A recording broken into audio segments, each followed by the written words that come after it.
प्यारे बहनों और भाइयों, मेरा नमस्कार स्वीकारो। देखिए, हाँ आजान। मंदिर अच्छे पर गए। कर्म करो या बुरे कर्म करो, हेलो। आपकी आत्मा वेटिंग लिस्ट में जा सकती है। तो इस वेटिंग लिस्ट को समझिए, इसका मतलब क्या है। देखिए, 3 प्रकार के कर्म होते हैं: उत्तम, मध्यम और नीच, यानी अधम। उत्तम कर्म वो होते हैं जिसमें हम पूरे कर्म शुभ कर्म करते हैं, वहाँ पाप नाम की कोई चीज़ नहीं होती है, और वो शुभ कर्म में आते हैं। यानी ईश्वर का ध्यान करना,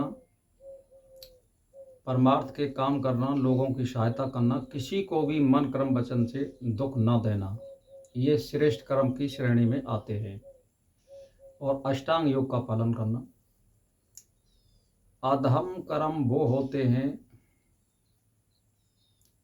भलाई न करना, हर समय किसी दूसरे लोगों के बारे में बुरी भावनाएं सोचना, या दूसरों का अहित करना, या चाह कर भी या हम सामर्थ्यवान भी होकर के किसी दूसरे की सहायता ना करना,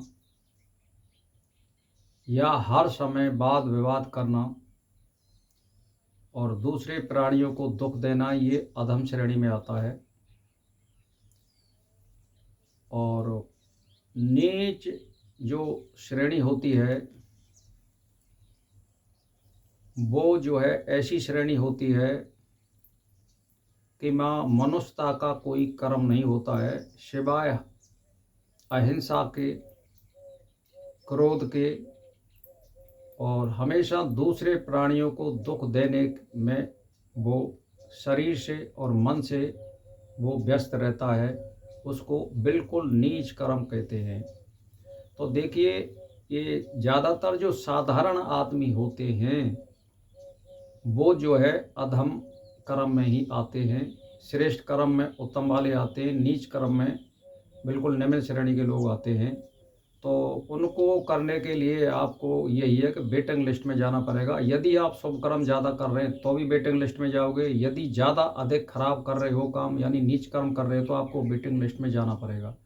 मध्यम गति के जो पुरुष होते हैं उनको तुरंत जन्म मिल जाता है, उनको कोई वेटिंग लिस्ट नहीं होती है, क्योंकि वो मध्यम परिवार में जन्म लेते हैं। और श्रेष्ठ कर्म करने वाले जो होते हैं उनके लिए उनको ऐसा ही परिवार, उत्तम श्रेणी का परिवार और मान सम्मान वाला परिवार, संस्कार परिवार देखना पड़ता है।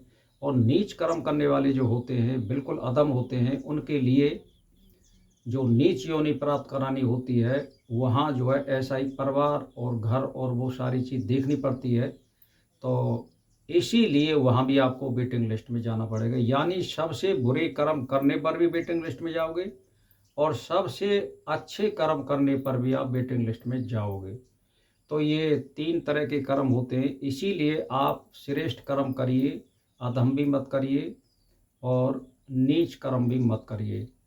तो आपके लिए यही है, आप अपना साधारण जीवन जिए। हम पे जो बन जाए तो ईश्वर का ध्यान स्मरण करते रहिए, अष्टांग योग का पालन करते रहिए और चरित्रवान रहिए। और हमेशा किसी दूसरे आदमी के लिए हम गलत शिक्षा ना दें, इस बात का हम ध्यान रखें। और मन कर्म वचन से हम किसी प्राणी को दुख ना दें, यही श्रेष्ठ श्रेणी में आता है। तो वेटिंग लिस्ट का मतलब है आपको अच्छा परिवार और अच्छे संस्कारवान माता पिता वो दिख रहा है, चयन कर रहा है। और वो चयन करने का जो काम होता है वो परमात्मा का होता है, आत्मा का नहीं होता है। आत्मा केवल कर्म कर सकती है, और वो जो चयन करता है वो सब दुनिया पर राज करता है। इसीलिए वो आपके बस की बात नहीं है। हम तो कर्म कर सकते हैं, तो हम ज़्यादा से ज़्यादा शुभ कर्म करें, जिससे हमारी अच्छी सुख और सुविधाएं वाला हमें परिवार मिले। यदि हम एकदम अच्छा कर्म करेंगे या बुरा कर्म करेंगे तो हमें जन्म मिलेगा, ये सीधी सी बात है। यदि आप ना पाप करते हैं ना पुण्य करते हैं और समय स्थिति में रहते हैं और 24 घंटा ब्रह्म की स्थिति में रहते हैं, तो वहाँ मुक्ति का मार्ग आ जाता है। वहाँ कोई उत्तम या अधम या कोई श्रेणी नहीं चलती है, वहाँ केवल पाप और पुण्य वाला वहाँ नहीं जाता है। सम अवस्था वाला जो इच्छाओं से रहित होता है, चित्तवृत्ति निरोध कर चुका है, उसको मुक्ति का मार्ग है। तो भाई और बहनों, समझिए, सोचिए और अपना कल्याण करिए, दूसरों को कल्याण करिए, इसी में सब कुछ है। भलाई करते रहिए, बुराई से दूर रहिए और साधु संगत करते रहिए, अच्छे ग्रंथों का अध्ययन करते रहिए और ईश्वर का ध्यान और स्मरण करते रहिए और उसकी शरण में रहिए। बस मेरा इसी के साथ नमस्कार स्वीकार।